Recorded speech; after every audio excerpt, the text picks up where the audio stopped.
Dear students, आज के इस वीडियो लेक्चर में हम थायराइड ग्लैंड के बारे में स्टडी करेंगे। जैसा कि हम जानते हैं कि थायराइड ग्लैंड जो है एंडोक्राइन जो सिस्टम है उसकी प्रमुख ग्रंथि के रूप में पाई जाती है और ये शरीर में पाई जाने वाली सबसे बड़ी एंडोक्राइन ग्लैंड है, जिसमें दो पालियां परस्पर एक दूसरे से जुड़ी होती है और इसके द्वारा जो मेटाबॉलिक जो रेट है,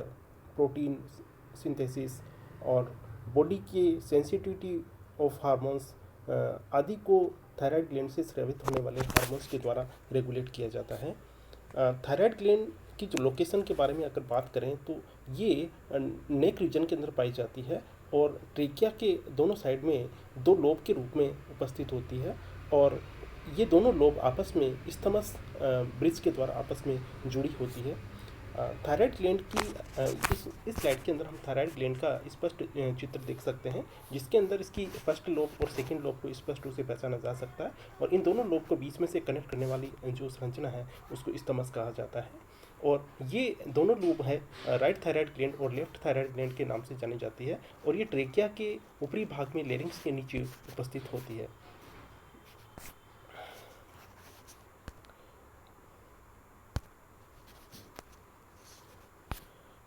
कि बाद में थायराइड ग्लैंड की संरचना को अपन अगर बात करें थायराइड ग्लैंड की संरचना के बारे में, तो ये बटरफ्लाई की शेप की ऑर्गन होता है, यानी कि इसमें दो लोग इस तरीके से आपस में जुड़ी होती है और ये एक बटरफ्लाई के रूप के अंदर इसमें संरचना में देखी जा सकती है और इसकी राइट लोब जो है वो अधिक बड़ी होती है लेफ्ट की तुलना में और ये जो वुमेंस होती है महिलाओं के अंदर इसकी जो आकृति होती है वो अपेक्षाकृत बड़े आकार की होती है। थायराइड ग्लैंड से जो इसका मैकेनिज्म ऑफ एक्शन है ये किस तरीके से कार्य करती है इस स्लाइड के अंदर अपन देख सकते हैं। इसमें क्या है कि हाइपोथैलेमस जो कि ब्रेन के अंदर एक ब्रेन का एक पार्ट है उसके द्वारा TRH थायराइड रेगुलेटरी हार्मोन्स जो है वो स्रावित किया जाता है और ये सीधा ही एंटीरियर जो पिट्यूटरी के एडिनो हाइपोफाइसिस भाग पर क्रिया करता है और वहाँ से थायराइड स्टिमुलेटिंग हार्मोन स्रावित होता है और ये thyroid stimulating hormone thyroid gland के ऊपर क्रिया करता है और वहाँ से T3 और T4 के रूप में थायरोक्सिन हार्मोन को रिलीज करता है। तो इस जो फ्लो चार्ट है उसके अंदर स्पष्ट रूप से अपन देख सकते हैं कि इसमें जो थायराइड ग्लैंड का जो रेगुलेशन है वो हाइपोथैलेमस और इनडायरेक्ट रूप से पिट्यूटरी ग्लैंड के द्वारा किया जाता है। इसकी मैकेनिज्म ऑफ एक्शन के अंदर जो थायराइड जो हार्मोन्स होते हैं, थायराइड ग्लैंड से स्रावित होने वाले जो हार्मोन्स होते हैं वो अमीनो एसिड्स के डेरिवेटिव होते हैं और ये डायरेक्ट ही जो न्यूक्लियस के अंदर जाकर के ये क्रिया करते हैं। हार्मोन्स ऑफ थायराइड ग्लैंड से स्रावित होने वाले दो प्रमुख हार्मोन्स होते हैं। फर्स्ट जो हार्मोन होता है उसको T4 बोलते हैं और ये थायरोक्सिन हार्मोन के नाम से जाना जाता है और सेकंड जो हार्मोन है उसको T3 के नाम से जानते हैं, जिसे ट्राईआयोडोथायरोनिन भी कहा जाता है। ये जो अमीनो एसिड है उसके ऊपर जो अमीनो एसिड है उसके ऊपर आयोडीन की संख्या के ऊपर आधार पर T3 और T4 इनके नाम रखे गए हैं। जैसे कि थायरोक्सिन हार्मोन है उसको टेट्राआयोडोथायरोनिन के नाम से भी जाना जाता है, जिसके अंदर जो आयोडीन के जो है 4 एटम जुड़े होते हैं, जबकि ट्राईआयोडोथायरोनिन के अंदर 3 जो एटम है आयोडीन के इसमें जुड़े होते हैं। ये जो स्लाइड है इसके अंदर हम जो इसमें थायरोक्सिन के अंदर स्पष्ट रूप से अपन देख सकते हैं कि इसमें 4 जो आयोडीन है वो जुड़े हुए हैं, जबकि ट्राईआयोडोथायरोनिन के अंदर 3 जो आयोडीन है वो अमीनो एसिड से जुड़े हुए होते हैं। इसमें जो इसकी पोटेंसी को अगर बात करें पोटेंसी के बारे में, तो T4 जो हार्मोन है जिसे थायरोक्सिन हार्मोन कहते हैं,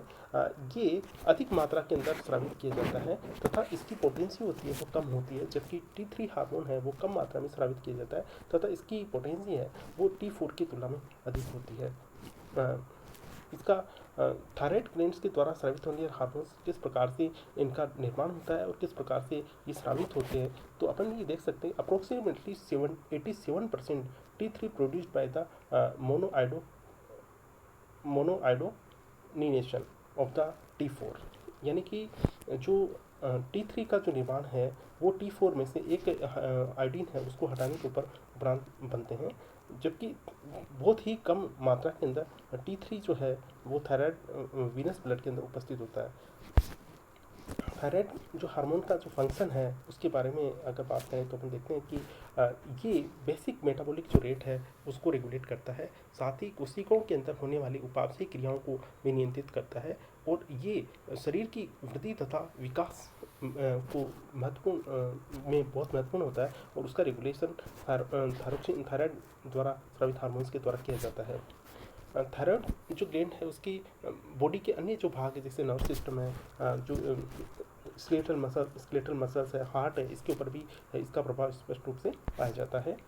थायराइड जो हार्मोन्स हैं बॉडी के जो कैटेकोलोएमिन्स की जो रिएक्शंस है उसको भी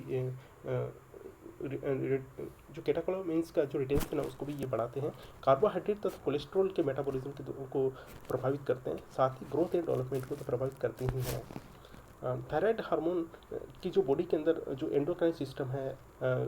रेस्पिरेटरी जो सिस्टम है, या जो गैस्ट्रो इंटेस्टिनल जो आहार नाल है उसकी जो मोटिलिटी है उसको भी इसके द्वारा प्रभावित किया जाता है। थायराइड डिसऑर्डर से मतलब यह है कि जो थायराइड ग्लैंड के द्वारा स्रावित हुए हार्मोन कि यदि कंसंट्रेशन ज़्यादा हो जाए बॉडी के अंदर, उसकी मात्रा अधिक स्रावित होने लग जाए, या एक नॉर्मल जो मात्रा है उससे कम स्रावित होने लग जाए, तो इससे जो विकार उत्पन्न होते हैं उसको अपन थायराइड डिसऑर्डर्स के नाम से जानते हैं। थायराइड डिसऑर्डर्स मुख्यतः दो कारण होते हैं। एक तो होता है हाइपरथायरॉयडिज्म, इसके अंदर आयोडीन जो थायरोक्सिन हार्मोन है उसकी मात्रा अधिक मात्रा में स्रावित होते हैं, जबकि हाइपोथायरॉयडिज्म में है कि स्रावित होने वाला हार्मोन एक निश्चित क्वांटिटी से कम मात्रा में स्रावित किए जाते हैं। इसमें प्राइमरी हाइपरथायरॉयडिज्म के अंदर जो डिजीज़ उत्पन्न होती है इसमें ग्रेविस डिजीज़ और सबक्यूटेनियस थायरोडाइटिस को शामिल किया गया है, जबकि सेकेंडरी हाइपोथायरॉयडिज्म के अंदर ये थायराइड स्टिमुलेटिंग हार्मोन जो सिक्रेटिंग ट्यूमर और thyroid releasing hormone secreting tumour के द्वारा ये सेकेंडरी हाइपोथायरॉयडिज्म होता है। इसमें ग्रेविस डिजीज़ जो है एक प्रमुख रूप से पाया जाने वाला थायरोक्सिन जो थायराइड ग्लैंड है उसकी एक्टिविटी से संबंधित डिजीज़ है, जिसके अंदर ये जो एग्जांपल है वो हाइपरथायरॉयडिज्म का है, मतलब कि जो थायराइड ग्लैंड से स्रावित होने वाले हार्मोन से एक निश्चित क्वांटिटी से अधिक मात्रा में स्रावित होते हैं तो ग्रेविस डिजीज़ उत्पन्न होता है। और ये 40 और से लेकर के 60 साल की जो एज के जो फीमेल्स होते हैं उनके अंदर स्पष्ट रूप से पाया जाता है। ग्रेविस डिजीज़ के लक्षण अपन देखें तो ये थायरोडोटॉक्सिकोसिस, डिफ्यूज गोइटर और एक्स्ट्रा थायरॉयडल कंडीशंस इसके अंदर देखी जा सकती है। इसमें एग्जैक्टली इसकी जो मैकेनिज्म है उसके बारे में अभी कोई जानकारी प्राप्त नहीं है, और जेनेटिक फैक्टर भी इसके अंदर जो से HLA एंटीजेंस है इसको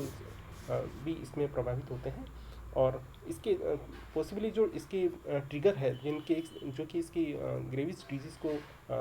बढ़ाते हैं, उसमें जैसे आयोडीन की एक्सिस है, लिथियम थेरेपी है, इसके द्वारा भी ये ग्रेविस डिजीज़ है उसमें बढ़ोतरी देखी गई है। ग्रेविस डिजीज़ में का जो मुख्य जो लक्षण है वो है थायराइड स्टिमुलेटिंग एंटीबॉडीज़, मतलब कि जब इसमें जो थायराइड जो ग्लैंड है वो काम करना बंद कर देती है या उसका प्रॉपर वर्क फंक्शन नहीं होता है, तो अपन बाहर से अपन उसको थायरोक्सिन हार्मोन देते हैं, तो जो बॉडी है उसको एंटीजेंस के रूप में पहचानती है, उनके खिलाफ एंटीबॉडी बनाना शुरू कर देती है, और ये एंटीबॉडीज थायराइड ग्लैंड को ही समाप्त करना शुरू कर देते हैं। इसे ग्रेविस डिजीज़ कहा जाता है। और इसमें ग्रेविस डिजीज़ है वो ऑटो इम्यून कंडीशन डिजीज़ है जो कि निम्नलिखित जो कंडीशन है उसके अंदर ये हेरिडिटेड होता है, जैसे डायबिटीज़ मेलिटिस है, एडिसन डिजीज़ है, पर्निशियस एनीमिया है, मिस्थीनिया ग्रेविस है। ये जो डिजीज़ कंडीशन है उसके अंदर भी ग्रेविस डिजीज़ डायरेक्टली एसोसिएटेड होता है। ग्रेविस डिजीज़ के जो क्लिनिकल फीचर्स है उसमें हीट इनटॉलरेंस यानी कि गर्मी बिल्कुल सहन नहीं होती है, स्वेटिंग तथा इसमें थ्रस्ट जो हमेशा पेशेंट को बनी रहती है,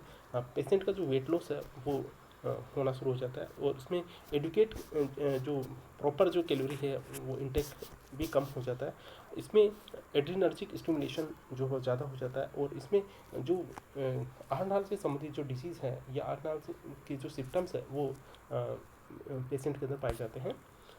ग्रेविस डिजीज़ का क्लिनिकल, जैसे ये अपने काम का नहीं है, इसको हम नहीं पढ़ेंगे, कभी नहीं है। देखो इसमें जो ग्रेविस डिजीज़ है उसके बारे में का जो फेशियल जो एक्सप्रेशन है उसके अंदर देखा गया कि इसके अंदर जो आँखें हैं जो बाहर की ओर निकल आती है, जो और बल्जिंग ऑफ द आइज़ यानी कि आँखों का बाहर की तरफ निकलना, और इसमें रेडनेस, आँखों के अंदर रेडनेस भी देखी जा सकती है। और ये जो है जो पलकें जो होती है वो मुड़ना शुरू हो जाती है, रिट्रैक्ट होना शुरू हो जाती है। ग्रेविस डिजीज़ से संबंधित स्किन जो प्रॉब्लम्स है वो भी ग्रेविस डिजीज़ के अंदर देखी जा सकती है। और अब देखते हैं व्हाट इज़ द थायरोइडिटिस। थायरोइडिटिस क्या है? इसमें सबक्यूटेनियस थायरोइडिटिस होता है, जिसमें पेन एंड डिस्कम्फर्ट फील होता है। थायराइड ग्लैंड जो है सूज करके बड़ी हो जाती है, और हाइपरथायरॉयडिज्म जो कंडीशन है वो उसमें उत्पन्न होना शुरू हो जाती है। इसके बाद में हाइपोथायरॉयडिज्म यानी कि ऐसा डिजीज़ जिसके अंदर जो थायराइड जो से स्रावित होने वाले हार्मोन्स है वो कम मात्रा में स्रावित की जाती है, तो हाइपोथायरॉयडिज्म हो जाता है, जिसमें जो एंडोक्राइन सिस्टम जो ग्लैंड्स है does not produce enough thyroid hormones, इसके द्वारा पर्याप्त मात्रा में थायराइड हार्मोन्स है वो स्रावित नहीं किए जाते हैं। और इसमें हाशीमोटो डिजीज़ को भी हम शामिल किया जाता है, और इसमें कंजेशनल हाइपोथायरॉयडिज्म यानी कि जन्मजात जो हाइपोथायरॉयडिज्म है उसको भी शामिल इसमें कर सकते हैं। हाइपोथायरॉयडिज्म के अंदर अपन ये जो है लक्षण हाइपोथायरॉयडिज्म के हैं, जैसे इनटॉलरेंस ऑफ द कोल्ड, यानी कि इसको हमेशा जो है ठंड के प्रति ये संवेदनशील होते हैं, ज़्यादा ठंड वो सहन नहीं कर सकते हैं। रिजेडिंग हेयरलाइंस, जो हेयरलाइंस है, फेसियल एंड आईलिड्स एडिमा हो जाता है, बल्क ब्लिंक एक्सप्रेशन हो जाता है, एक्सट्रीम फेटिग जो थकान होना शुरू हो जाती है, जो जीभ है थिक टंग यानी कि, और स्लो स्पीच, जीभ मोटी हो जाती है, और उसमें जो स्पीच जो होती है वो स्लो हो जाती है, एनोक्सिया यानी ऑक्सीजन की कमी हो जाती है, और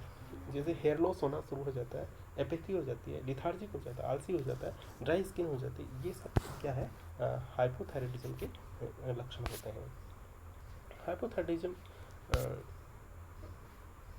में एक हाशीमोटो डिजीज़ भी इसी से संबंधित है।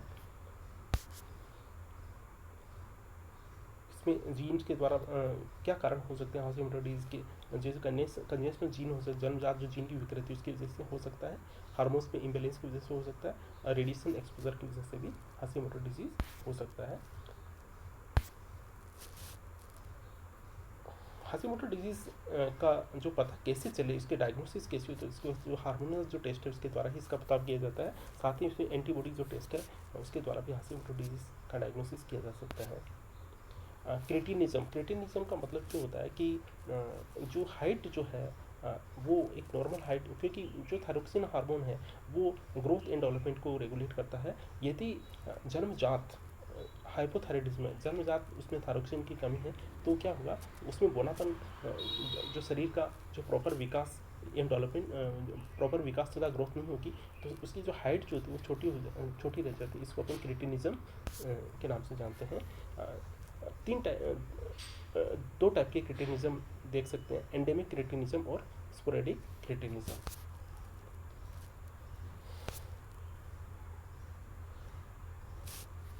क्रेटिनिज्म के क्या प्रैक्टिस हो सकते हैं अर्ली स्टेज के अंदर के शॉर्ट एंड थिकन बोन, यानी कि जो अस्थियाँ जो होती है वो छोटी और बड़ी साइज़ की हो जाती है, जो मूवमेंट होता है वो स्लो हो जाता है, development of the dry skin जो ड्राई हो जाती है, एबनॉर्मल फिजिकल कैरेक्टर्स देखने को मिलते हैं, शॉर्ट एंड वाइड फेस हो जाता है, चेहरा छोटा सा चौड़ा हो जाता है, अनडेवलप्ड लोअर जा, जो निचला जबड़ा वो अधिक विकसित नहीं हो पाता है, और ओवर डेवलप्ड अपर जो ऊपरी जबड़ा है वो ज़्यादा विकसित हो जाता है, मैक्रोग्लोसिया भी इसके अंदर हो जाता है। तो ये जो स्लाइड है इसके अंदर क्रेटिनिज्म है उसके कैरेक्टर्स आपको देख सकते हैं, जैसे कि प्रॉपर जो डेवलपमेंट नहीं हो पाता, केवल मोटापा इस तरीके से बढ़ जाता है, ग्रोथ वगैरह नहीं हो पाती है।